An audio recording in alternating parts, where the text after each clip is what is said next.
আমাদের পঞ্চগড়ের ফায়ার সার্ভিসের অব্যবস্থাপনা প্রায় 20 থেকে 25 মিনিট যাবৎ একজন লোক প্রথমে একবার শর্ট খেয়ে ঝুলে গেছে, তারপরে দ্বিতীয়বারে বিদ্যুৎ অফিসেরই একজন লোক, একজন কর্মচারী, তিনি উঠে তাকে নামাতে যাওয়ার চেষ্টা করায় দ্বিতীয়বার তিনি শর্ট খেয়ে একবারে পরিপূর্ণভাবে ড্যামেজ হয়ে গিয়েছে।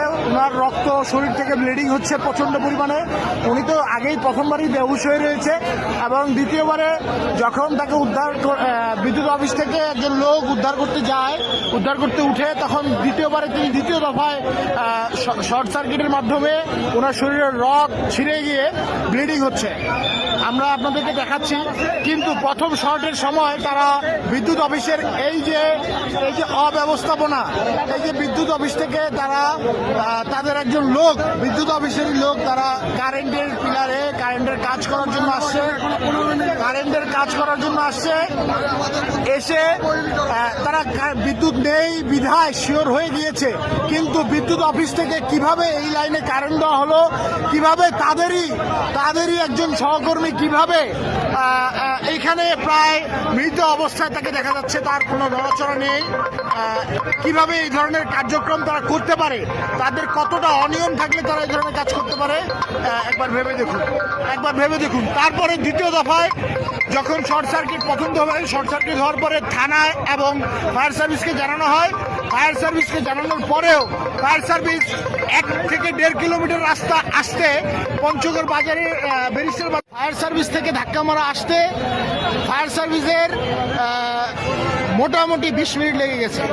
আসলে এটা আমরা কি বলবো, এটাও তো নিশ্চয়ই বলতে হবে যে এটাও ফায়ার সার্ভিসের একটা অনিয়ম। তারা শৃঙ্খলাবদ্ধ না।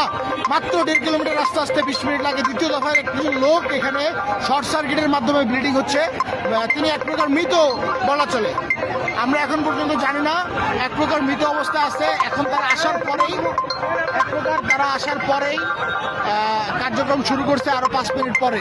এখন লোকটি জীবিত আছে কিনা, এই যে 20 মিনিটের বেশি সময় লেগেছে তাদের আসতে, এখন পর্যন্ত লোকটি সম্ভবত আমরা অনুমান করছি লোকটি আর বেঁচে নেই, কেননা যে পরিমাণে ব্লিডিং হয়েছে এবং তার নাক মুখ দিয়ে রক্ত বের হয়েছে এবং তিনি শরীর ছেড়ে দিয়ে তারা এভাবে আছে। আর আরেকটা বিষয় দেখি আপনাদেরকে, বিদ্যুৎ অফিসের বিদ্যুৎ অফিস তাদের মই নেই, বিদ্যুৎ অফিস বাস দিয়ে কাজ করে। এই যে এত টাকা বিদ্যুৎ বিল নেয়, এরা কি করে? নিজেদের উন্নয়নে কাজে লাগায় না কেন? তারা এই ধরনের বাস দিয়ে কাজ করবে? তাদের মই থাকবে।